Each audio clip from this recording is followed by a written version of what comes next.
everyone, and welcome to another episode of Chase for the Checkers, where we will be talking about Cota this week.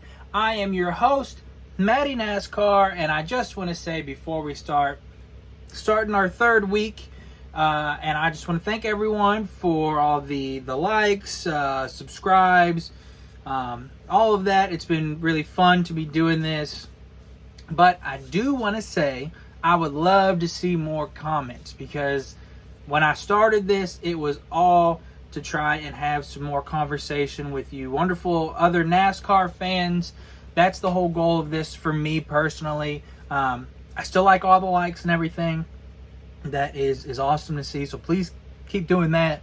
But I would love to see some comments, just starting some conversation with you guys. That'd be really great.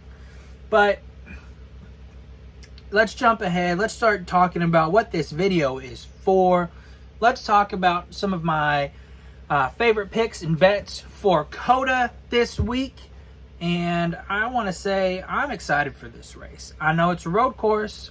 I know that I could probably jump on here and say, here's my winner picks. It's SVG. All right, thanks everyone for watching. Have a great week. And I'm going to kind of do that, but I'm going to wait to the end so I can do all my other bets and my props that I have. But I do want to say, before we poo-poo on a road course race being the third race and potentially stopping some momentum that NASCAR seems to have right now, think about yourself 10 weeks ago. How excited would you be to be watching any type of race, right? I know I am. So, don't be mad that we have a road course already. Just be happy we have NASCAR back. Try to be a little positive. Even when SVG dominates, wins, laps everybody 10 times, and kicks the ball. What's the sport? What's the New Zealand, hockey people? Rugby. Oh my gosh. What a brain fart that was. When he kicks the ball in the crowd, we're going to see that. Don't be upset about it, okay? And the other thing that I'll say is, points mattered as far as the stage points. But with points mattering so much, this could really be a big race for people to gain some points, like a C. Bell, who's really good here, or a guy who's back in the points, Denny Hamlin, who isn't necessarily a road course guy. This could be 3 weeks of struggles, and then we're going into week 4, and Denny Hamlin still not broke the top 25, top 20. So there's a lot of interesting things that can go on with this race that make it worth watching, in my opinion, and make it exciting. But let's talk about something else that'll make this race exciting, and that is seeing some of your bets, my bets, our bets, potentially hitting and making money for us. Let's jump in. I'm going to save the winner. I do have more than SVG. For last, let's start with some top fives. Now, FanDuel, for whatever reason, took forever to put out their odds for anything other than the winners. So a lot of my stuff is either DraftKings or Caesars right now, but I've got the Action Network pulled up, and I'll tell you some of the FanDuel odds if you haven't already bet and you want to take some of these. So with that being said, let's start with my first top 5 pick that I have, and that's the hottest driver in the garage right now. That's Tyler Reddick, who is 2 for 2. He has won the first 2 races of the season, in case you've been under a rock and don't know what's been going on in NASCAR. So he's at plus 210 for a top 5. That's crazy in general. Just with what I told you, that's crazy to me. Now you add on that he's a past winner here. He also has the best average finish here at 3.5. I don't think he's finished outside of the top 5 here. And he's at plus 210. Hammer. Hammer. Hammer. All over that bet. So I took that at plus 210. Let's see what you can get him at. Plus 200 on FanDuel. He's dropped to plus 200 on Caesars. I believe I took him at plus 210 on DraftKings. So, I don't know if that's still the number because they don't have it on the Action Network. But I took him at plus 210 on DraftKings. Now, 3 more guys that I like for a top 5. And that is the Hendrick crew minus last year's champion. I like William Byron, who has the 3rd best average finish at a 5th place finish. That's his average. Is at plus 135 for a top 5 right now. That's what I took him at. And then it looks like you can get him at plus 190 on FanDuel. I might see if I can cash out and take that. Plus 190 on FanDuel is where you can get your best value for a William Byron top 5, who has a 3rd place average finish and a past winner here. Next guy that I like from the Hendrick camp to get a top 5 is Chase Elliott. Chase Elliott, an obvious road course guy. Not as much lately, but still good here at road courses. He's got 2 top 5s here. He hasn't won here, but he's won at road courses a lot. He's currently at plus 285. That's what I took him at, but you can get him at FanDuel. You got to start FanDuel. You got to start putting these numbers out faster. I can't wait all week for this. You can get him at plus 300 for a top 5 on FanDuel. Yeah, that's a good one. So you can get Chase Elliott at plus 285 if you took it on, I think it was Caesars that I took it on. Or you can get him at plus 300 for a top 5 on FanDuel. And then the last guy that I have for a top 5 is Alex Bowman. And he is currently I got him at plus 425 for a top 5. That's one of my longer shot plays for this week. I know, not crazy, but I tend to bet a little cautious when it comes to road courses. But Alex Bowman, I got at plus 425. It looks like FanDuel, I bet this number is going to be crazy. Oh, okay, not too far. Plus 450 on FanDuel is what, looks like it's plus 450 just about everywhere, so I got the short end of the stick. That's fine. But I like Alex Bowman. He's been really good at road courses. His last win was a road course. It was Chicago. He's got the 2nd best average finish here at 4.5. So if you remember the first race here at Cota, when it was the Ross Chastain, AJ Allmendinger battle, Alex Bowman was up there as well and was mixing it up. So I took a little bit of a long shot here with him at a top 5. The value, I mean, if you want him for a top 10, I don't have that. But let's just look at that number with FanDuel coming out and see if it's worth. FanDuel has him at plus 105 for a top 10. Caesars has him at plus 130. I like that one as well. But I went ahead with the top 5 just to have a little bit more juice on something this week. Just because I don't have a lot more other than some top 5s and top 10s. So that's my 4 favorite top 5 bets. It's Tyler Reddick at plus 210. William Byron at plus 135, but you can get him plus 190 on FanDuel, which I think is a steal. And then Chase Elliott, I have at plus 285. And Alex Bowman at plus 425. Those are my top 5 picks. Moving on, let's talk some top 10 picks. Now, as I just mentioned, I think that Alex Bowman one, if you want to take him out of top 5 and put him in a top 10 at plus 130, I think that would be a really good pick myself. But since I've already put in, made my card, I don't have that. But if you told me you took that, I would shake your hand. I don't know. That I think that's a good one. So I have 2 top 10 bets right now. I have Ross Chastain, who is at plus 135 when I took him. But right now, it looks like you can get him at about 140 on Caesars. And I think FanDuel is at 105. So pretty big difference there. So 140 on Caesars, 135 on DraftKings. FanDuel is 105 is what I'm seeing. Ross Chastain has the 4th best average finish here at 6.0.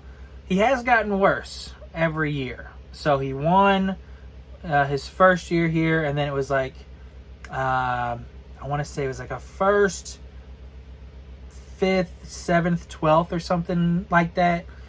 And so the other thing that kind of took me out, because I was looking at Ross Chastain for a top 5. But now that we're adding Connor Zilic to this, I have him probably in the top 5. I didn't bet that, but I would assume he would be up there, making a lot of those average spots one position lower. So I'm already taking him out of top 5 potential. I could be wrong. He could definitely still do it, but I didn't take that. So I've got him in that top 10. I mean, he's aggressive enough. He's a good enough road course racer that he can absolutely be there in the end, battling for a top 10.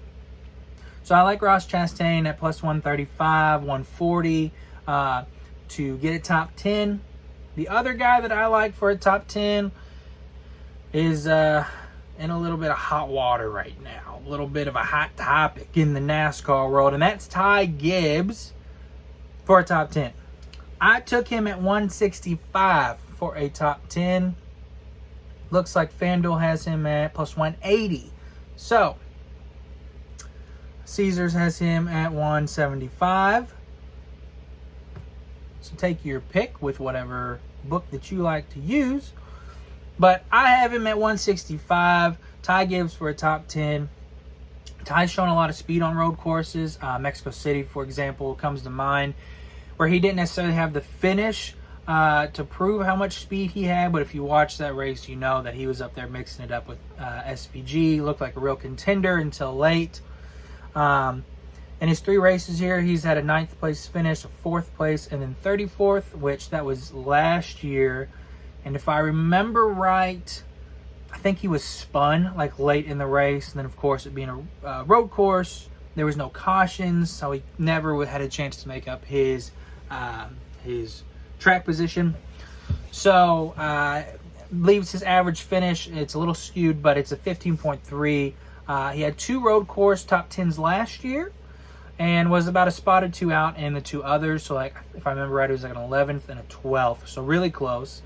And then at plus 165, I think that's a really good value. I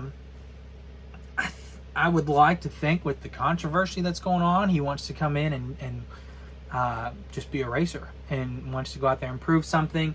So I like to see Ty Gibbs up there mixing it up for a top 10. I definitely think he can do it. And I think 165 to the 180 that we saw is a really good value for that. I did put out a long shot on that article too. I didn't take it, but just to throw it out there, Todd Gilliland has a pair of top 10s here, with his last one being at the most recent Cota race. And when I saw this, it was at plus 1,300. It's definitely not that now. Let's see, Todd Gilliland, you can get him for a top 10 at plus 700 for a top 10. For a guy who's done it twice, is 50% for top 5s here, or top 10s. So, again, I'm not taking it. But if you just want a little bit of a longer shot, that's something you could look at. I've got one prop bet that I like for this week. And let me talk it over and explain a little bit of where my mind was going. And talk a little bit about this weird current relationship I have with Tyler Reddick. Tyler Reddick has won me money the last 2 weeks, but it's not because I picked him to be a winner. We had him top 10 at Daytona. He got that because he won. And then we had him top Toyota last week, which he got because he won. So I'm in this weird thing where it's like, I was going to take him top Toyota, but then I started looking at it and I didn't want to take him top Toyota and top 5. I like that top 5 value a little bit better. Plus, when I was looking at it, Seabell has been the top Toyota every time here. Every time. So, what I noticed was, even with that, Reddick is still finishing the top 5 like every time. So, it's not like fantastic, like a big number. But what I ended up doing is I'm taking Christopher Bell to be the top Toyota. And I think I got that at like 135. Let me see if they have that here. Doesn't seem like they do. They had it last week. Matchups, outright winner. Doesn't look like it. So I took that at 135. I don't know if FanDuel has it or not right now. But I like that one because Seabell is obviously really, really good here. He won last year. He's, I think, got like the best speed here or something like that. It's not the best average finish because that's Reddick. But obviously he's just really good here. He's fast here. And it's been proven that even with Reddick in the top 5 every year, Seabell has, other than the year that Reddick won, of course, Seabell has been the top Toyota. So I took Seabell top Toyota, Reddick top 5. There's a better chance, I think, of both of those hitting than doing Reddick to be top Toyota and top 5. So that's my prop bet is Seabell top Toyota. Now, going on to winners. Like I said, this is going to be a pretty short list of guys that I'm taking. So I took SVG at plus 120 on DraftKings. And that is going to be, it looks like, your best odds. FanDuel has been 115, minus 120 on Caesars. Yuck. Then plus 100 on BetMGM. So plus 120, still looking like your best odds. I don't like it, but it went down every race that he won last year to where the last one, I think, started out in the minus money. So my thing was, if you can get him plus money, you might as well take him because he's inevitable. And I will take it until he loses again, and then we can talk about it later. But until proven otherwise, Shane Van Gisbergen is going to kick everyone's rear end. He's going to win by 15 plus seconds, and that's just how it's going to be. So might as well make a little bit of money off of it. So Shane Van Gisbergen at plus 120 to win here. I took that. And the only other guy that I took, and again, I don't see it necessarily happening, but Tyler Reddick at plus 1,600 to win. The guy who's won the last 2, a guy who has won here before. He's got the best average finish. You have to do it. You have to do it. I took, when Seabell went on his streak last year around this time and won 3 in a row, I had him for the last 2, so I didn't take him for Atlanta when he won, but I did take him for Cota, and then I took him for Phoenix. So it's just kind of a vibes thing. I want to be a part of it if it happens. I want to say that, yeah, I took Reddick to go 3 in a row. I'm smart. I know NASCAR. So that's kind of what it is. It's not a big amount that I put on him or anything, but just enough to say, yeah, I bet on him. I knew it was going to happen. SVG, no way. Tyler Reddick time, baby. So that's really all that is.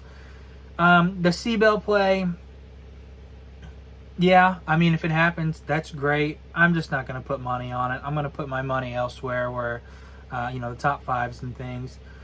The Connor Zilic argument that some people might have. Now, look, I hope that he goes up there and mixes it up with SVG, and we have those then Xfinity, now O'Reilly series battles that we saw last year with them. That would be great. It'd be great for the sport. It would be great to see Zilic just because he's wrecked the last 2. So it'd be good to see him do well with as much hype that he had coming in.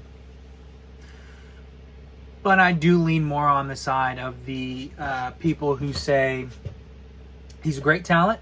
I think he's going to do very well. Excuse me. But very different cars. The Xfinity to the Cup cars. And we've seen a lot of really talented drivers who have done well and then didn't really do as well once they got to Cup. So I'm part of that camp. I would love to be proven wrong. I would love to see I'm a fan. I'm a fan of him. I think he's really good. and I want to see him do well. I hope I'm wrong. I hope he's up there mixing it up, and if he wins, great. I will gladly eat that SVG plus 120. That's fine. But I'm just not going to take it. Not going to take it. I know it goes against, like what I did with Reddick, where it's like some people might want to be on that. Like, I was on the Connor train. I took him. I had faith in him. That's fine. I'm just not going to do it this race. I want to see this race first, and if he's up there and he's close, then the next couple road courses, yeah, we'll be all over OCZ. But right now my winners are SVG and Tyler Reddick, and it's really should just be SVG in my opinion, but Tyler Reddick is just the vibes play really more than anything. So those are my two winners. And let's see, I was looking again for like a lap sled or anything like that, and they didn't have it again. So would love to see that. Not really looking at any matchups just yet, but I'll be excited to look into that more. But right now, top 5s, top 10s, 2 winners and a prop bet. That's what I got for my card. I'd love to know what you guys think. Again, like I said at the beginning, love to see some comments, start some conversation with you all, and just talk a little bit of car. Like and subscribe, like I said. I hate saying that, but I have to. And yeah, I'm excited for this. I know it's a road course, like I said, and there's definitely a chance that the momentum is brought down a little bit, but I think it can still be exciting. I mean, last year's was exciting, right?